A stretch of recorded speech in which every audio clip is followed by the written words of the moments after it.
দর্শক, এবারে আপনাদেরকে সবজি বাজারের খবর জানিয়ে দিতে চাই। সবজি বাজারের খবর নিয়ে ঝালকাঠি থেকে যুক্ত হয়েছেন সহকর্মী রতন আচার্য। রতন।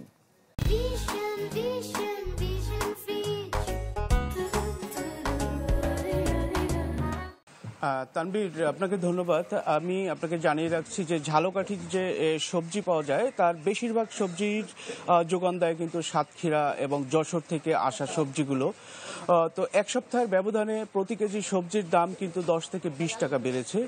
আমি বিক্রেতাদের সাথে কথা বলেছি, তারা যেটা জানিয়েছে যে বন্যার কারণে পানি বেশি হওয়ার কারণে গাছ নষ্ট হয়ে গেছে, যে কারণে আসলে সবজির দামটা বেড়েছে। শীত না আসলে আসলে এই সবজির দামটা কমার সম্ভাবনা একদম কম। আপনার মাধ্যমে দর্শকদের আমি কিছু সবজির দাম জানিয়ে দিচ্ছি। এখানে যে পটল বিক্রি হচ্ছে সেটা 70 টাকা বিক্রি হচ্ছে, কাঁচামরিচ বিক্রি হচ্ছে 280 থেকে 300 টাকা, এছাড়া বেগুন বিক্রি হচ্ছে 100 থেকে 120 টাকা কেজি দরে।